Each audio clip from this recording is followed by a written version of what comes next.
Kada akan bertambah dengan mati-matian bercari, kada akan menambah mengurangi orang diam di rumahnya.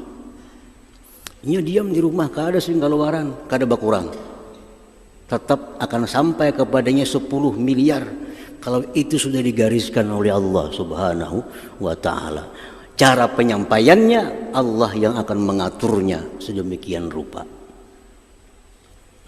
Mau kada berdagang ya kayak apa nak dapat duit. Nah itu urusan Allah.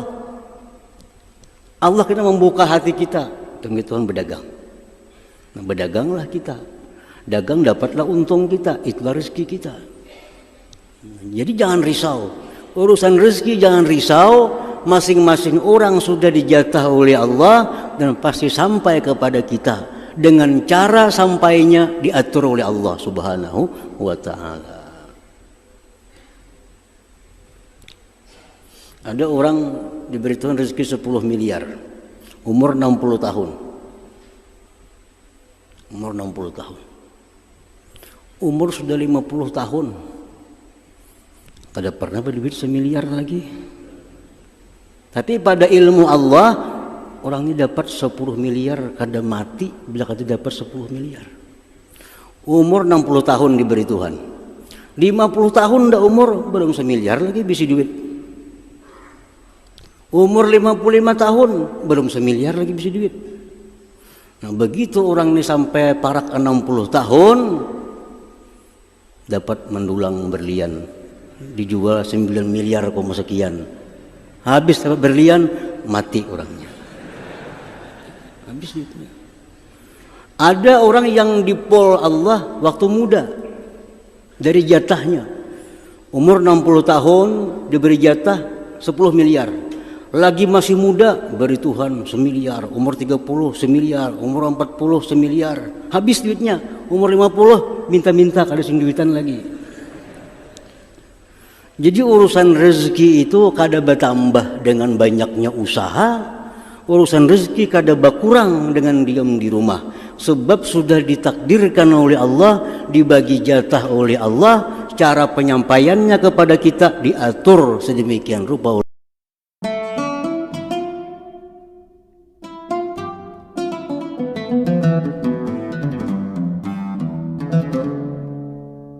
Yang ke-25 dan ke-26 dari Asmaul Husna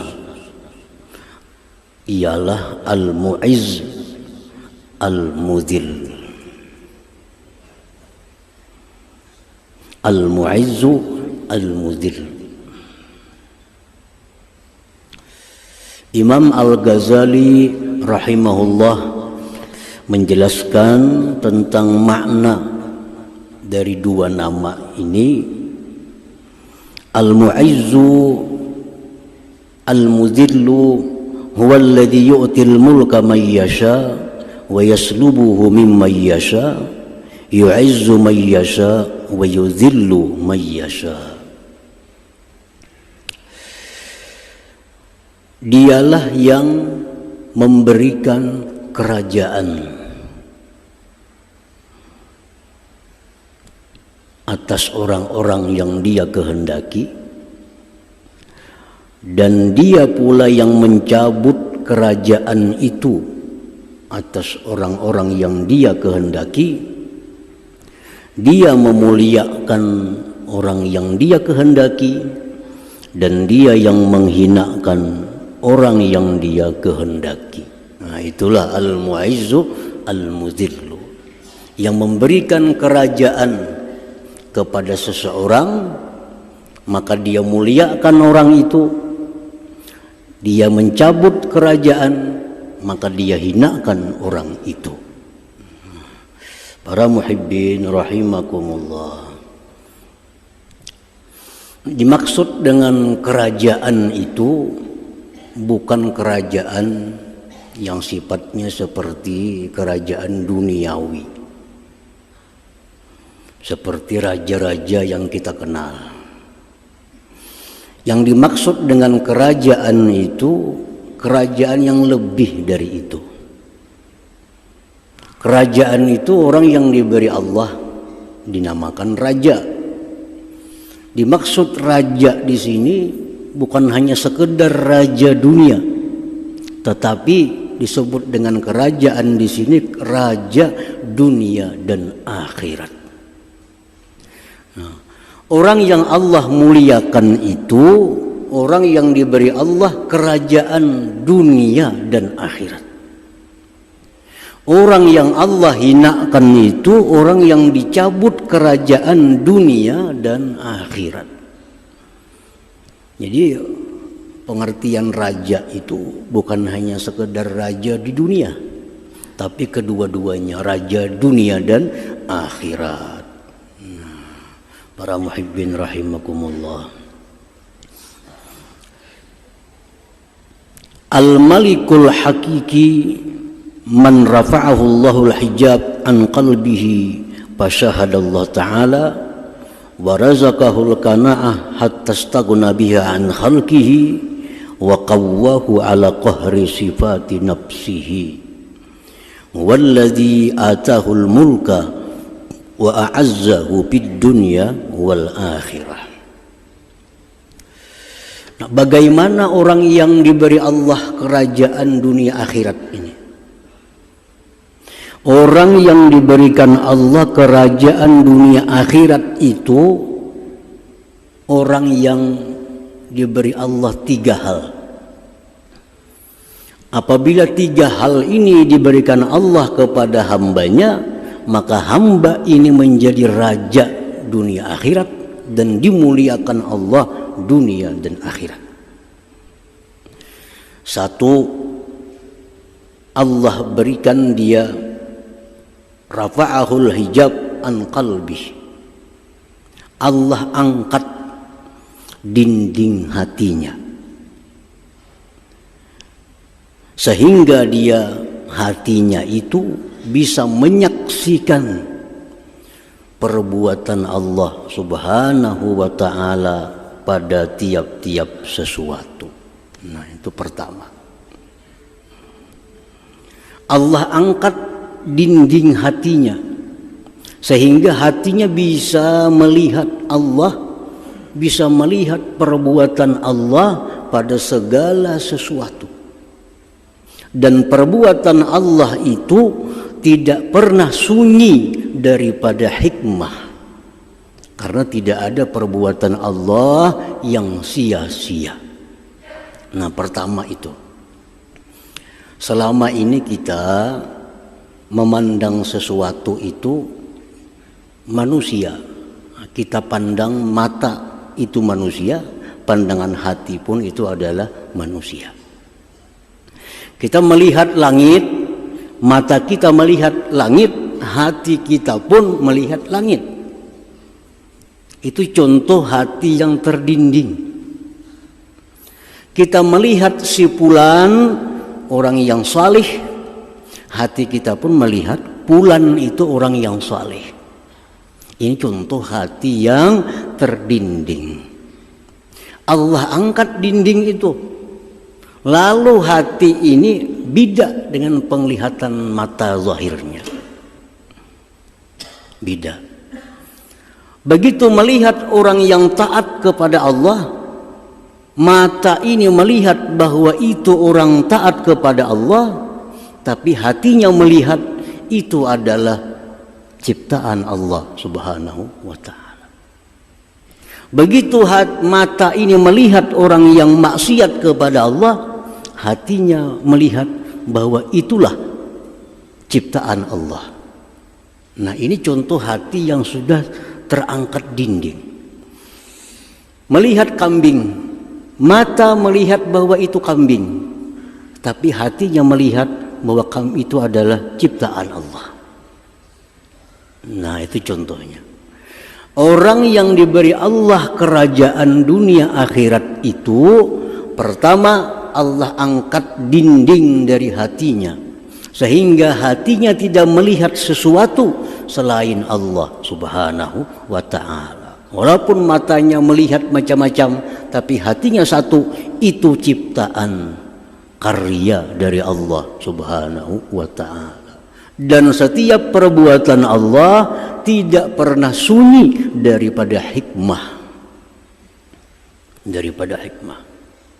Satu contoh tadi, kita melihat orang taat. Mata kita melihat Fulan bin Fulan saleh, takwa. Hati kita melihat bahwa itu merupakan ciptaan Allah. Ciptaan Allah. Hikmah yang diambil di situ satu, agar kita bersyukur kepada Allah Subhanahu wa taala diperlihatkannya orang yang saleh. Yang kedua, kita di situ berdoa kepada Allah agar jadi orang yang saleh seperti itu. Itu rahasia yang ada dalam setiap perbuatan Allah. Kita melihat orang yang maksiat, mata kita melihat Fulan minum arak. Kita melihat Fulan berbuat maksiat, hati kita mengatakan bahwa itu adalah ciptaan Allah. Hikmah di situ apa? Hikmahnya kita bersyukur tidak dijadikan seperti orang maksiat. Dan lagi itu orang maksiat jalan pahala bagi kita. Apa pahalanya? Kita disuruh untuk beramar ma'ruf nahi munkar. Nah, itu hikmahnya. Jadi orang yang terdinding hatinya selalu melihat mata dengan hati sama. Kalau terdindingnya dinding diangkat oleh Allah, matanya melihat ini, tapi hatinya melihat itu merupakan perbuatan dari Allah Subhanahu wa taala. Perbuatan Allah tidak pernah kosong dari hikmah yang kembali kepada kita, Jadi melihat orang maksiat, Fulan maksiat, itu mata zahir. Hati kita melihat itulah perbuatan Allah. Hikmah dari perbuatan Allah, satu, kita bersyukur karena dibikinnya maksiat. Kita bersyukur karena dibikinnya sepertinya yang maksiat. Dan itu orang maksiat jalan pahala kita untuk beramar ma'ruf nahi munkar. Nah, itu pertama. Kalau hati kita ini sudah diangkat Allah dinding itu, kita sudah dapat sepertiga kerajaan dunia dan akhirat. Melihat Fulan bin Fulan, hati ingat itu merupakan perbuatan Allah. Melihat gedung, melihat langit, bumi, selalu hati kita melihat itu merupakan karya dari Allah Subhanahu wa taala. Nah, para muhibbin rahimakumullah. Yang kedua, orang yang diberi Allah kerajaan dunia akhirat itu orang yang diberi Allah qanaah. Qanaah ini artinya tarakut tasyawwub bil ilal mafqud wal istighna bil mawjud. Qanaah itu artinya tidak ingin kepada yang tidak ada, merasa cukup dengan yang ada. Nah, itu qanaah. Diberi Allah harinya rezeki 100.000, cukup. Kadang mengingini hari ini dapat 200. Diberi Allah hari ini rezeki 50.000, cukup. Kadang mengingini hari ini hendak dapat 100.000. Apa yang diberi Allah kepadanya dalam masalah rezeki, dia merasa cukup. Nah, itu qanaah. Kalau orang yang kadang merasa cukup, itu tamak. Lawannya qanaah. Dapat rezeki hari ini 1 juta, wah masih kurang, mestinya 2 hari ini. Dapat rezeki 2 juta, oh mestinya hari ini 5 juta. Nah, itu orang tamak. Begawi, bekerja, dapat untung. Sebulan bekerja dapat untung 1 juta rupiah. Bah, ini musinya sebulan ini 5 juta paling gak ada. Kenapa 1 jutaannya dapat nih? Nah, itu tamak. Kalau orang qanaah bekerja sebulan hasilnya dapat 1 juta, cukup. Inilah sudah yang diberikan Allah Subhanahu wa taala. Nah, itu qanaah. Nah, qanaah ini berlawanan dengan sifat asli manusia. Karena sifat pembawaan manusia itu tamak. Untuk bisa qanaah, merubah tamak menjadi qanaah, itu perlu ilmu, perlu latihan. Kada bisa orang hidup timbul jadi qanaah. Mesti tamak. Tamak pembawaan lahir manusia. Begitu orang lahir, ini kanak-kanak sudah tamak. Tambah gana, tambah tamak, tambah besar, tambah tamak. Memang itu aslinya manusia. Nah, kalau kada belajar, kalau kada mengamalkan amalan, sifat tamak terus menerus sampai mati. Nah, mesti tamak itu diganti dengan qanaah. Qanaah merasa cukup dengan rezeki yang sudah diberikan Allah Subhanahu wa ta'ala. Nah, para ulama menerangkan kepada kita supaya kita bisa qanaah, ini kayak apa caranya? Supaya bisa qanaah. Karena kalau kita dapat qanaah, kita dapat sepertiga kerajaan dunia akhirat. Ujar para ulama, supaya dapat qanaah itu yang pertama al-ilhah bid du'a. Sering-sering berdoa kepada Allah. Allahumma rzuqnil qanaah. Ya Allah, berikan aku qanaah. Berikan qanaah. Orang hidup kaya miskin itu tergantung hati. Tergantung hati. Banyak orang kaya hati miskin. Banyak orang miskin hati kaya. Nah, orang yang miskin tapi hati kaya, itulah qanaah. Merasa cukup dengan apa yang diberi Allah, rumah demikian cukup. Apapun rezeki dia merasa cukup diberi Allah.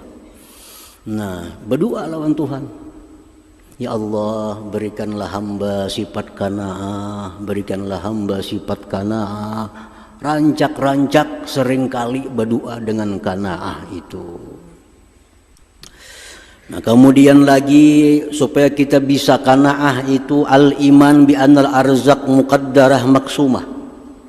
Percaya bahwa rezeki sudah ditakdirkan Allah, sudah dibagi Allah. Mesti percaya. Kita ini punya rezeki selama hidup dalam dunia sudah ditakdir Allah. Dan sudah dibagi. Kada bakal ke lain rezeki kita. Rezeki orang lain kada bakal ke kita. Percaya itu. Kalau Allah menjatahkan kita di alamul zarrah, alamul arwah. Allah jatahkan rezeki kita selama hidup dapat 10 miliar. Umur 60 tahun mati. Nah, diberi Allah rezeki 10 miliar. Itu 10 miliar pasti datang kepada kita. Kada akan kurang, kada akan lebih. Nah, kada akan bertambah dengan tamak, kada akan berkurang dengan qanaah. Rezeki yang 10 miliar itu, kalau kita dijatahkan Tuhan rezeki 10 miliar. Nah, kayak apa Tuhan cara mendatangkan 10 miliar itu kepada kita? Tuhan yang mengaturkan caranya. Tuhan yang mengaturkan caranya. Dibukakan Tuhan hati kita untuk berkebun. Nah, berkebun kita. Berkebun dapat hari ini dapat 1 juta. Nah, 10 miliar kurang 1 juta sudah. Dari jatah kita. Dibukakan pulang hati oleh Tuhan kita untuk beternak. Maka beternaklah kita. Dari peternakan 3 bulan dapat 1 juta. Nah, 10 miliar kurang 1 juta. Kurang 2 juta. Bila habis 10 miliar mati. Mati. Mau kada mau. Nah, itu sudah dibagi oleh Allah. Kada akan bertambah dengan mati-matian bercari. Kada akan menambah, mengurangi orang diam di rumahnya. Nya diam di rumah, kada sing keluaran, kada berkurang. Tetap akan sampai kepadanya 10 miliar. Kalau itu sudah digariskan oleh Allah Subhanahu wa ta'ala. Cara penyampaiannya Allah yang akan mengaturnya sedemikian rupa. Nah, mau kada berdagang ya kayak apa nak dapat duit. Nah, itu urusan Allah. Allah kena membuka hati kita. Demi Tuhan berdagang. Nah, berdaganglah kita. Dagang dapatlah untung kita, itulah rezeki kita. Jadi jangan risau. Urusan rezeki jangan risau. Masing-masing orang sudah dijatah oleh Allah dan pasti sampai kepada kita. Dengan cara sampainya diatur oleh Allah Subhanahu wa ta'ala. Ada orang diberi Tuhan rezeki 10 miliar, umur 60 tahun. Umur 60 tahun. Umur sudah 50 tahun. Kada pernah berdiri 1 miliar lagi. Tapi pada ilmu Allah, orang ini dapat 10 miliar kada mati bila kada dapat 10 miliar. Umur 60 tahun diberi Tuhan. 50 tahun dah umur belum 1 miliar lagi bisa duit. Umur 55 tahun belum 1 miliar lagi bisa duit. Nah, begitu orang ini sampai parak 60 tahun dapat mendulang berlian, dijual 9 miliar sekian. Habis dapat berlian, mati orangnya. Habis itu. Ada orang yang dipol Allah waktu muda dari jatahnya. Umur 60 tahun diberi jatah 10 miliar. Lagi masih muda beri Tuhan 1 miliar. Umur 30 1 miliar. Umur 40 1 miliar. Habis duitnya. Umur 50 minta-minta kada sing duitan lagi. Jadi urusan rezeki itu kada bertambah dengan banyaknya usaha. Urusan rezeki kada berkurang dengan diam di rumah. Sebab sudah ditakdirkan oleh Allah, dibagi jatah oleh Allah, cara penyampaiannya kepada kita diatur sedemikian rupa oleh Allah Subhanahu wa ta'ala. Nah itu qanaah. Yakin itu. Yang ketiga caranya qanaah itu supaya kita bisa an-nazar ila man huwa aqallu minhu fir rizq, memandang orang yang di bawah kita. Kita penghasilan berapa? 100.000 sehari.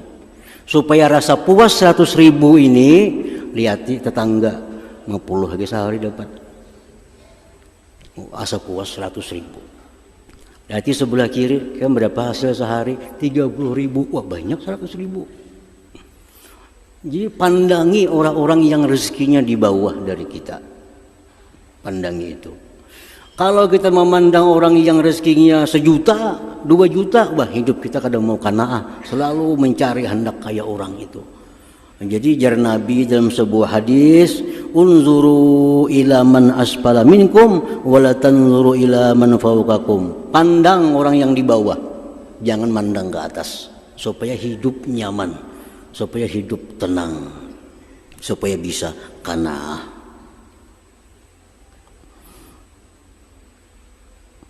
Nah itu cara supaya dapat qanaah.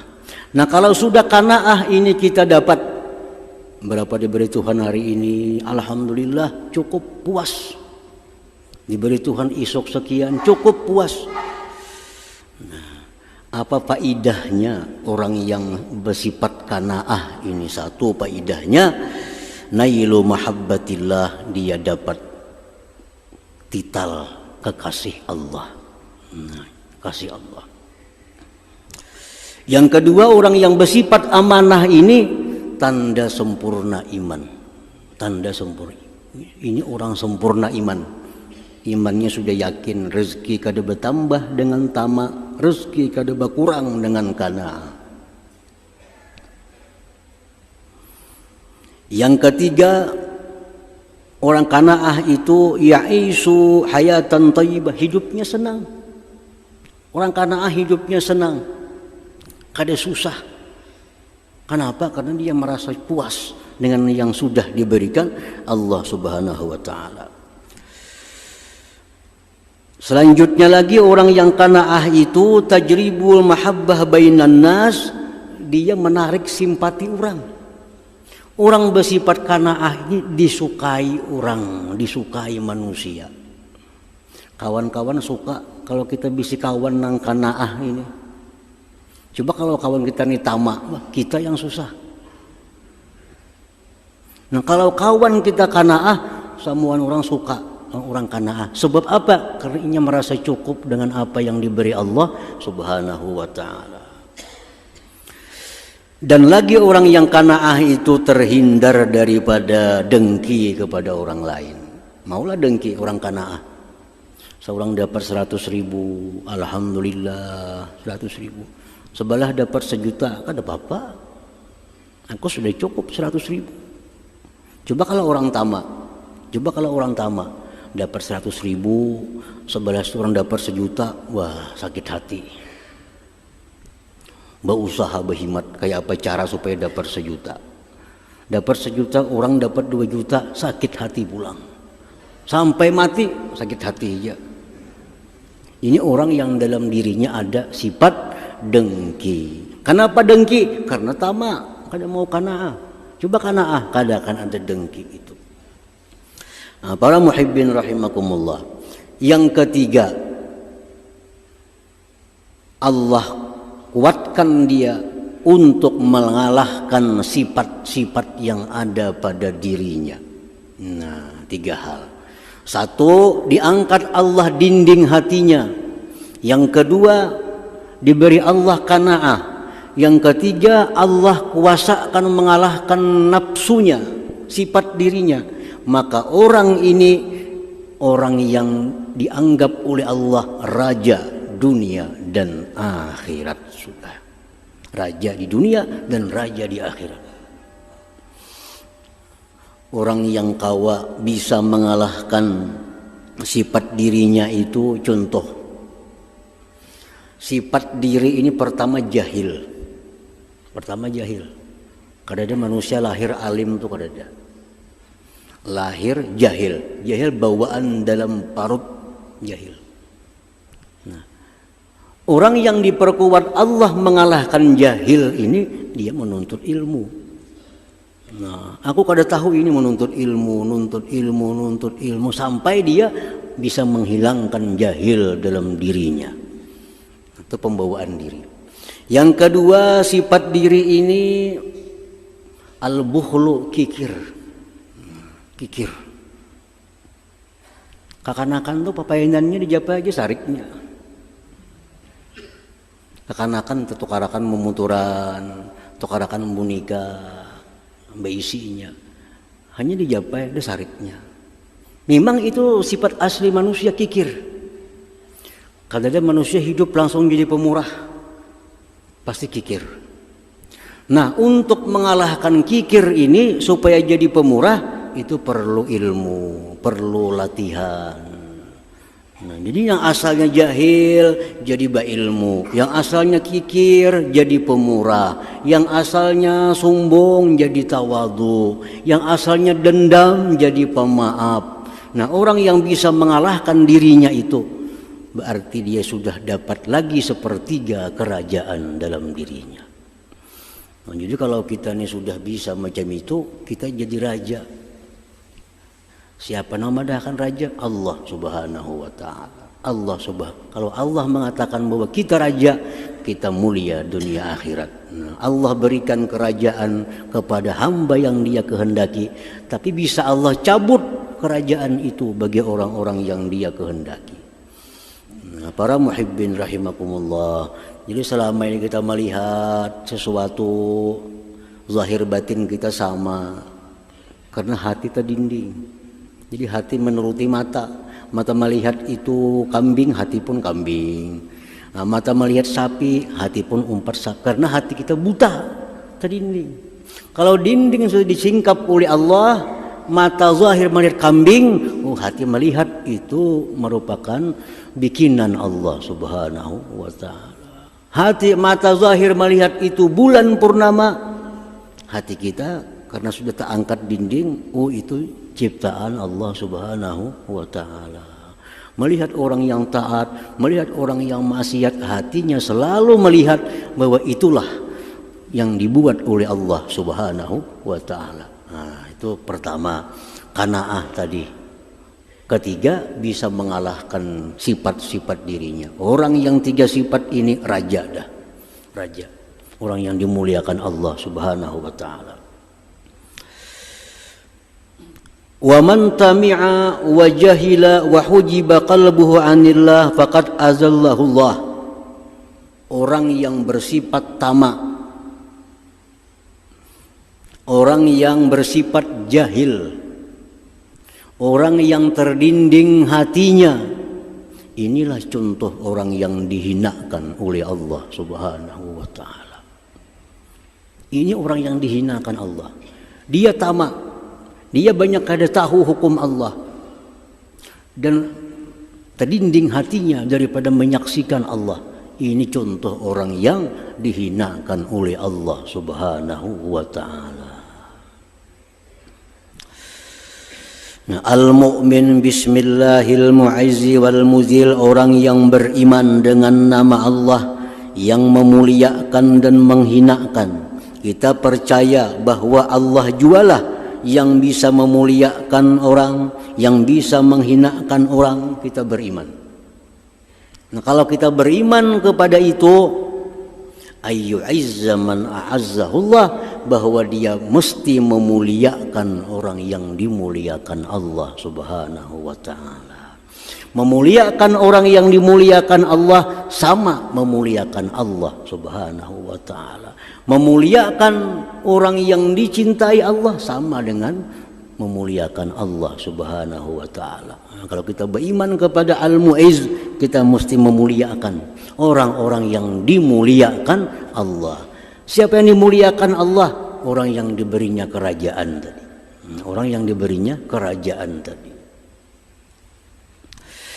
Yang kedua, orang yang beriman kepada nama Allah Al-Mu'izzul Muzil, ayyakuna sababan li'izzi ghairih biyadihi wa lisanih, bahwa dia menjadi sebab bagi kemuliaan orang lain baik dengan tangannya maupun lisannya. Nah, orang ini jadi sebab orang lain jadi mulia di sisi Allah. Nah, baik lisannya, lisan orang ini jadi sebab bagi orang lain.